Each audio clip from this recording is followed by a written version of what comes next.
at the end of the war, there were a number of really very far-sighted declarations when the concentration camps were liberated.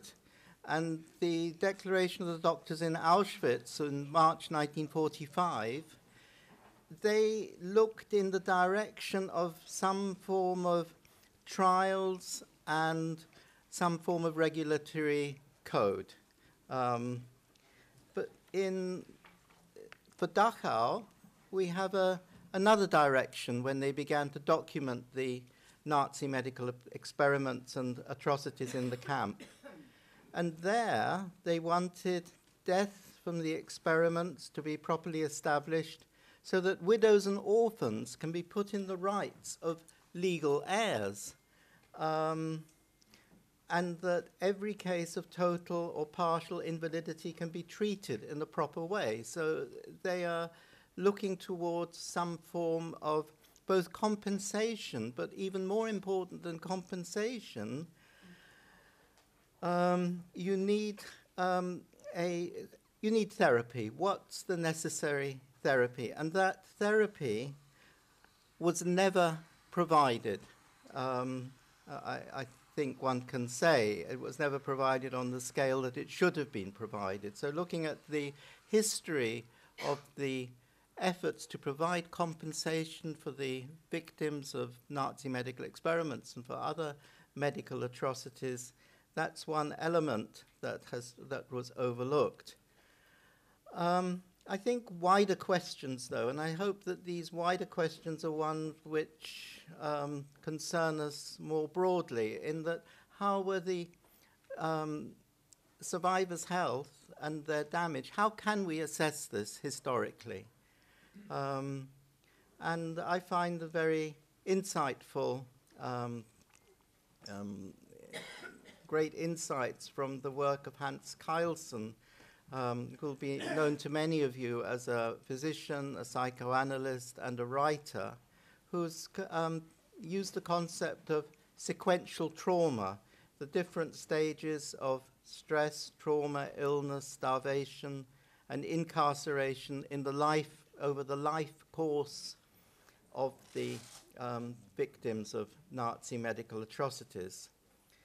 So how can we link these different events and the damage from each stage of persecution to the life histories of persons? Now, I myself, with a group of colleagues, have been working on we've compiled lifelong data sets of the survivors of medical experiments. This is a project for which we've documented, and I will specify who we are a little bit later on. 15,754, our numbers go up and down because this research is not complete. I'm not sure whether we'll be ever complete. And other claimants, for which we have a further over 12,000. And looking at their disabilities and their damages to health. So reconstructing the full population of victims as far as this is possible. So it's ambitious, but I think necessary thing to do.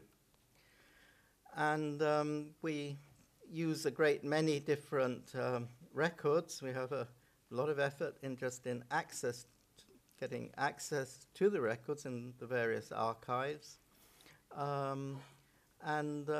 We try and combine the life history to reconstruct the life histories of the person, which at the same time as you're reconstructing the life history of the person, I think you're giving them back their full identity. You're giving them back their dignity. You're giving back a victim often who were objectified for the purposes of research.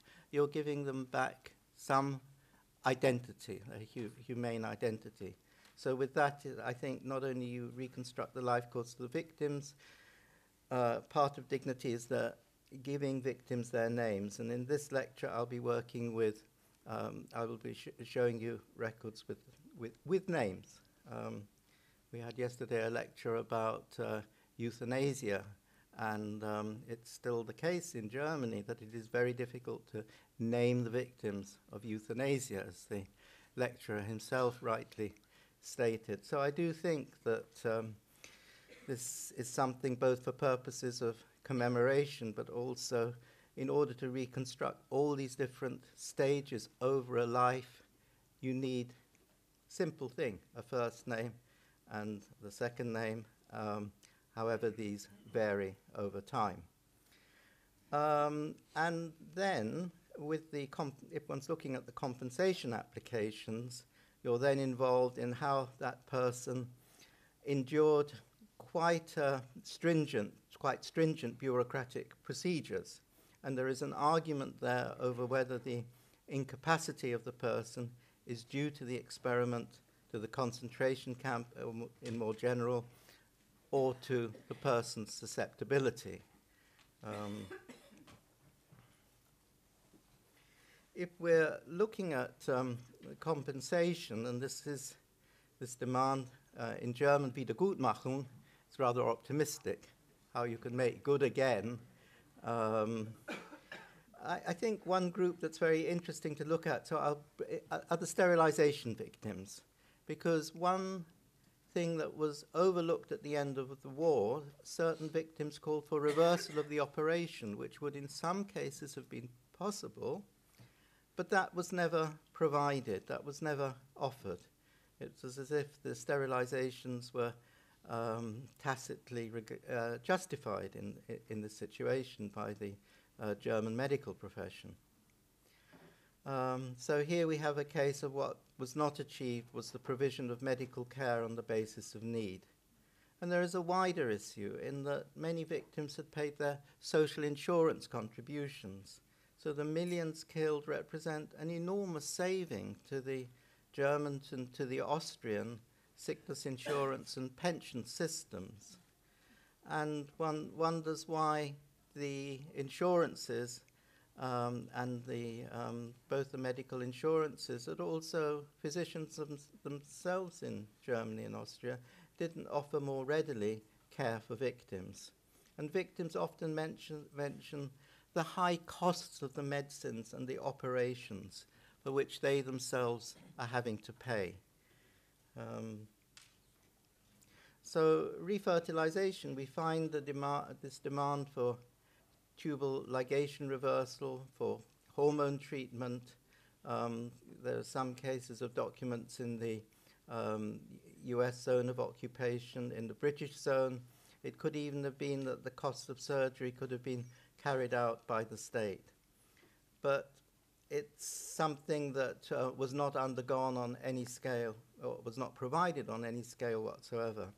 And if we take a longer term look, we see the delay in providing any form of compensation as a form really of systematized denial. So one point about the coerced sterilizations, there are very, very large numbers of victims, so difficult to know exactly, but maybe 400,000. And the Statistical Office of the Federal Republic calculated that in 1985, when the compensation was first instituted, only 9,500 persons are still living. And other groups like castrated persons, and castration was used on a horrifying scale, for example, for homosexuals, and it was punitively imposed. They're being completely ignored. So that they say in 1985, 6,000 have applied for compensation, fine, and they get a single lump sum payment of 5,000 marks. And today it's raised to, you even get a pension of 120 euros a month. But really, this is too late. And I think the time element, the lateness of the situation of someone who has been who was sentenced to being infertile for the rest of their lives, and then the fact that there is still no full recognition of sterilization as a Nazi law, is something which is really quite chilling as one of the major and widespread applied measures of National Socialist medicine. if we take the case of the Nazi experiment victims, that's a much smaller group, but they were ones which did generate some attention at the end of the war. Here the situation is that it is, as with the earlier Nuremberg doctor's trial, and actually having a doctor's trial, it's legal experts, allied medical experts, and the taking on to heart the position of the victims. And so we have the Ravensbrück rabbits, are victims of sulfonamide experiments, 74 very courageous Polish women who were experimented on and protested about the experiments as a violation of their rights, saying that they are in great pain, the surviving women, and approaching not only the legal experts, but also the United Nations.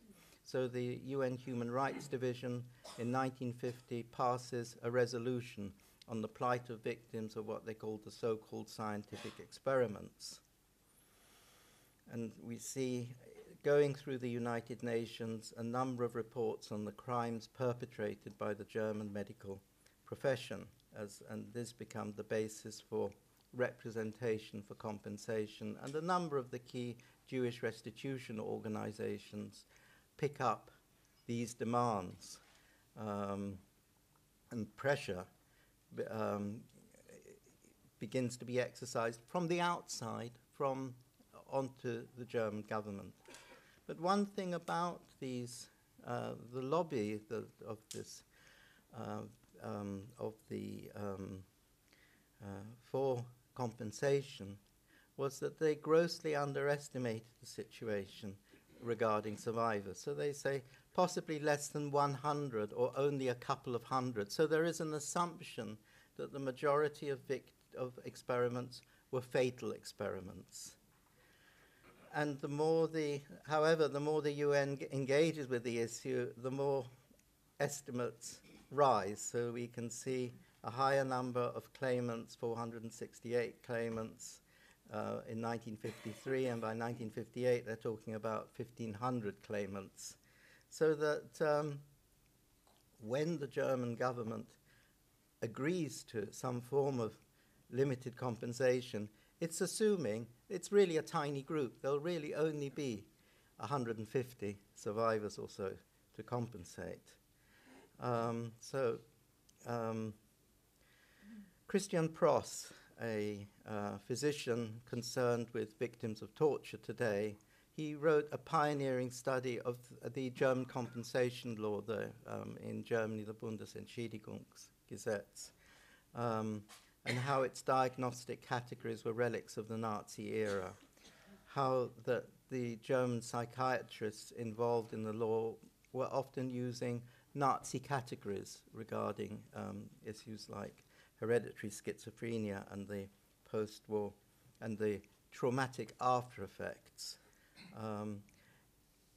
If we follow the medical experiments provisions, it's another parallel, smaller group and slightly earlier.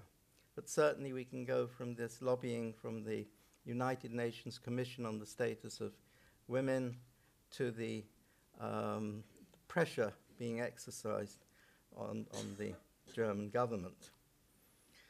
Now, here, this is where a project that I've been working on with a group of very engaged colleagues, many of whom are here, and many of whom will have contributed to the data, but just to mention my collaborator in designing the underlying documentation, Anna von Villiers, Alexandra Löwenau, and Nicola Farron, but also working with others here, and again, many in the audience.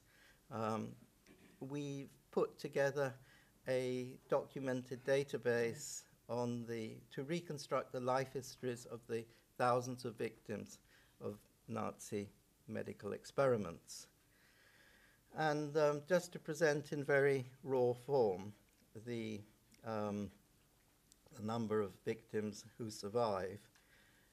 If we take our victim numbers and subtract those who were killed, so a quarter of our confirmed victims were killed as a result of the research, we will get over 11,000, 11,634 at the moment. As I say, the numbers do go up and down, and will be increasing with the, we'll have a project on victims of brain research, and other claimants when there is no further documents to verify the claim, or the claim is it's very difficult to know, say with surgery, is this a doctor practicing a surgical operation, or is it some form of real research? We get to over 23,000 victims who survived. And the point that I would like to make from this is that this group of 23,000, not only there was the trauma of what they'd underwent, but there was also just the sheer physical damage that they are living lifelong to coping with often very severe injuries. So that's the question is, we have this very large group of victims of Nazi medical experiments. So what did they have to do in terms of finding some forms of care and compensation? And just to document how we get the different forms of fatal experiments, we can show that you're either having the body being used for research, for example, the euthanasia victims, or you're having those like the 20 children sent from Auschwitz to Neuengamme near Hamburg, but killed just because they were the victims of a non-fatal experiment just before the end of the war, or those who died in the course of experiments, really the classic form of experiment like the freezing or low pressure experiments, where the process of death is the aim of the experiment. If we look at the number of Jewish victims, we again see substantial numbers, over 3,000, less than the Sinti and Roma, than the Gypsies, although that was still relatively high numbers.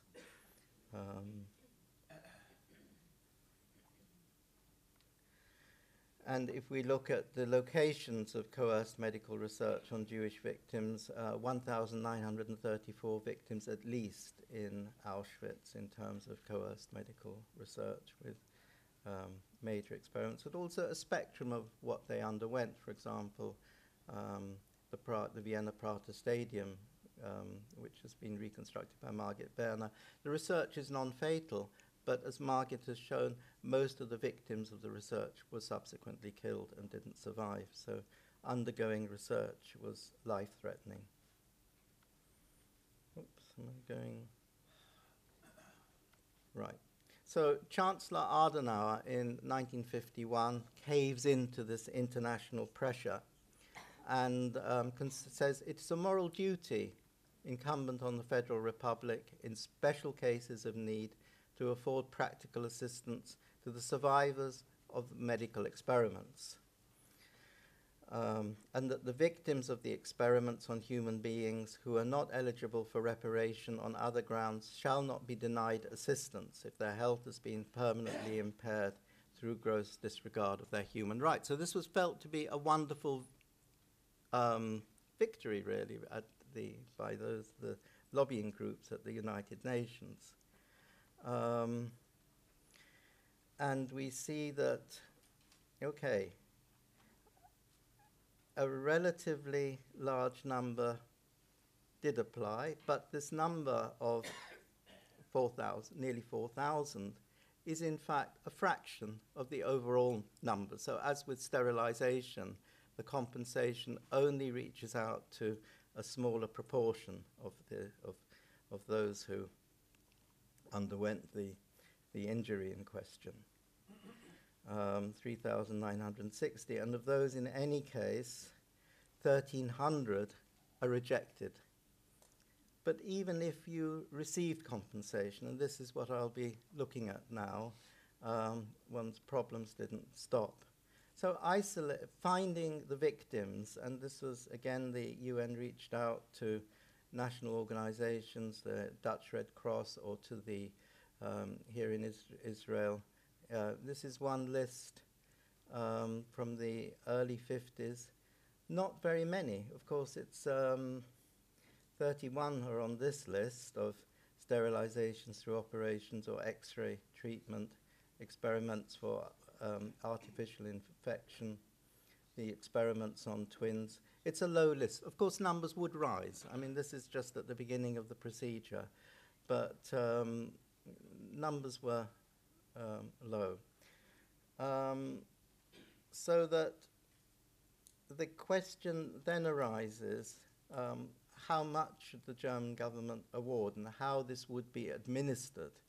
And they have this idea of 25,000 marks as the maximum, but many of the victims are receiving tiny amounts, and they themselves say this is less than what we're paying for in terms of our actual medical bills. And the other factor is that the German officials said, we're not going to compensate pain and suffering that the person has experienced, but what we will compensate is the loss of earnings.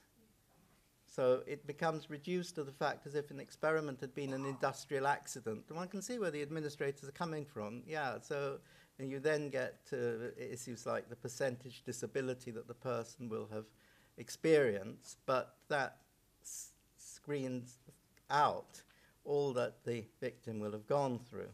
Or that if you were sterile, if you've been sterilized, the loss of your earnings are relatively low. So that's the paradox that people once find themselves in once they're in the grip of the bureaucracy. So we have cases even where the experiments are accepted, but the German government refuses to pay compensation because they say, oh, your husband is earning, you're not in financial need.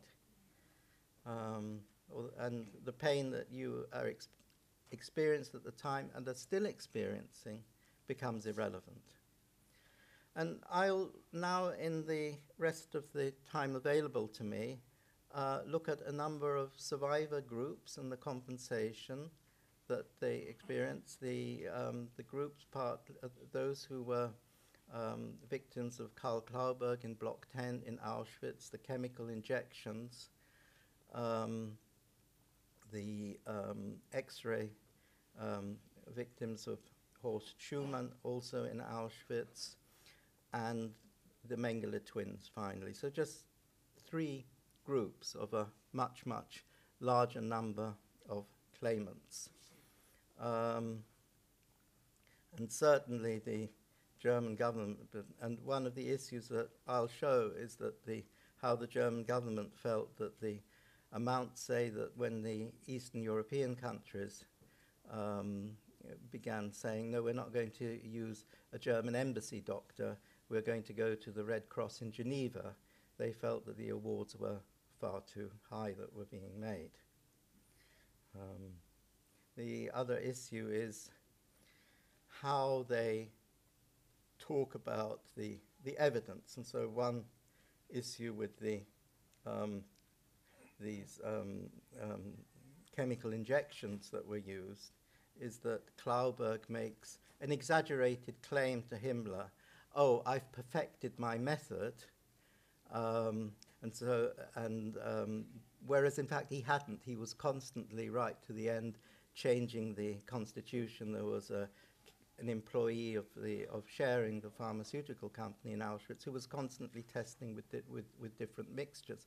But the Germans say, oh, this claim of 7th of June 1943 that was made by Klauberg to Himmler,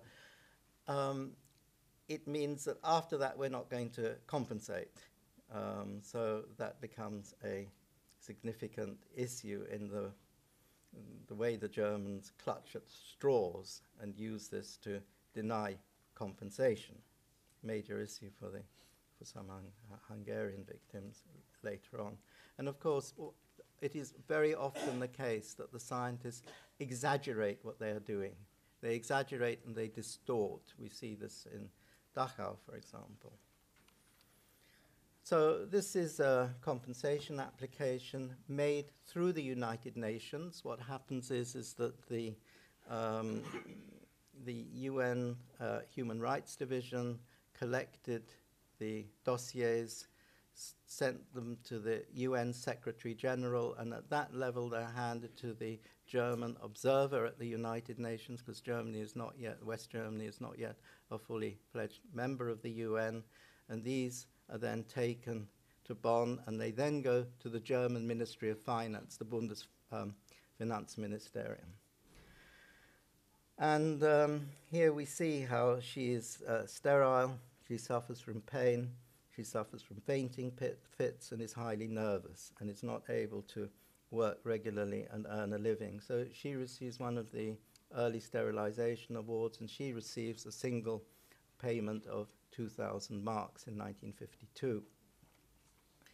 And if we look at the small narratives, and sometimes victims add a page or two about what they experience. Because of sterilization, I cannot very well marry again. After liberation, and she describes the experience of being sterile and how difficult it is to form personal relationships, and also, in this case, she is fortunate in having an employer who's keeping her on because he understands her case.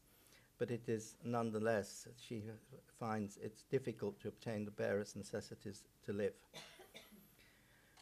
Here we see the case of another victim from Block 10, but in her case, and this is the letter of rejection by the German government, always in German, and this is an official letter. So it says here, although you were interned in Block 10 Auschwitz, you contracted a series of diseases. Therefore, you are not a victim of a medical experiment. But if you're in Block 10, this is a research block.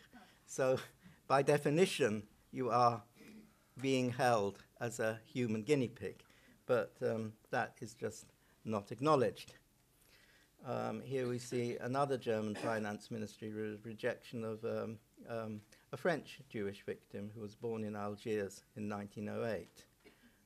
She's been in Block 10 in Auschwitz, and she is given 4,000 marks compensation, but grudgingly so, because according to expert medical opinion, her 75% loss of earning capacity is to be attributed not primarily to the effects of the sterilization, but to the shock she experienced during the periods of persecution. The Israeli applications are very efficiently done. The medical analyses are very to the point and totally, how can I say, you cannot argue with this, this form of certification. So many are done by Professor Hirsch, the gynecologist at a government hospital, Zurifin. So bilateral, this is someone who underwent bilateral castration by X-rays, and the need for hormone treatment. Pardon? Sorry? Yes. No, it's a male. It's a male. Yeah, it's a male. What happened was that after the X-ray sterilizations, the testicles were removed and sent to Breslau or Wrocław. And there is a surgical register in Auschwitz of the operation. Whoops, sorry, I'm going the wrong way. And again, we see from a Greek Jew his operation. There's some insight here. So he's saying, okay, one testicle was removed in his case. The doctor said, but he's having injections. Each injection is expensive. And after a while, he did father a daughter. And he's a happy person. He's fulfilled. But this is a rare case of this sort of fulfillment. On the other hand, one victim who came to the UK, Isaac Teitelbaum, of the X-ray sterilizations and subsequent castration, his compensation is turned down completely. He receives absolutely nothing, although the certification seems to me, by a physician, seems to me fully adequate, but it is, and the doctor is sympathetic. It's a tragic history, but goes into the physical effects and the psychological effects. But it's apparently not enough. Another case here of a victim who's a Belgian victim in Auschwitz who's sterilized. Again, in her case, I think small numbers, and then here again we have another Block 10 victim. Slightly higher compensation is awarded. Okay. Coming now to the twins. They are rejected. They are rejected until the mid-1980s.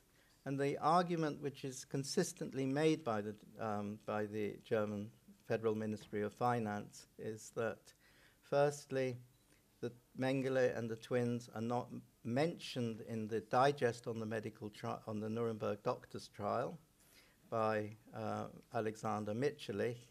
It's very unfair because there was, if one looks at the trial documentation, there is a very full analysis by a research analyst, Manfred Wolfson, the discussion about having a second medical trial which fully deals with the experiments of Mengele and the relations with his mentor, Ottmar von Verschuur, in Berlin. So here we find the twin experiment. Often the twins are very young. They don't know their full birth dates. It's not recognized as a medical experiment. The Sinti and Roma, again, are another very problematic group. After their liquidation in Auschwitz, they were given minimal compensation. Here we see the case of someone who, how much longer? 5, 10? I'm already over. You're already over. Can I have 5 minutes? Yes. At least, okay. Okay. Okay, I'll take you through very, very quickly. He underwent 3 experiments and receives nothing in terms of the compensation. So there are a large number of injuries that are very problematic for the German authorities.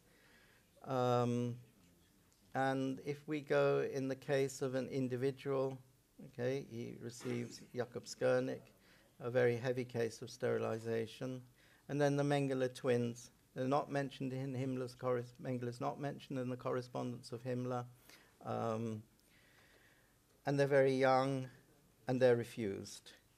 We see there is a relatively large number of twins. I think 732 mentioned by Lucy Adelsberger, Pugina, the anthropologist, 650, mainly Hungarian, and they are given very, very little. Maybe there is one case that I would like to emphasize, to look at in this argument that a twin experiment is not a medical experiment. It comes through very, very strongly. Let's look at the case of Jona Lacks. Her claim is made for compensation in 1960. She requests 4,000 marks compensation. It's not a lot, actually. Single payment of 4,000 marks. Medically certified. It's turned down. So her lawyer pursues this with the German authorities. It goes on, 1966, the argument comes back, a twin experiment is not a medical experiment.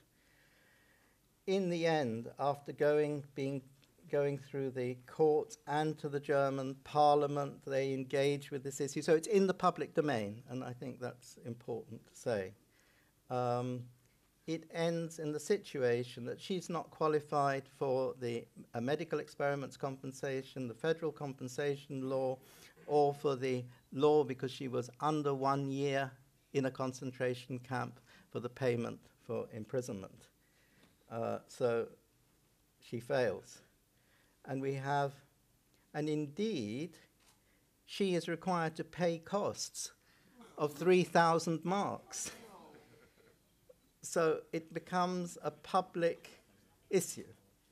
And we have her, let me go forward. We also have her sister, and her sister goes through similar compensation, she appeals, goes through a different set of administrative instances, same issues for her, but turned down. The dwarves also turned down. And for the Germans, okay, I'll finish here.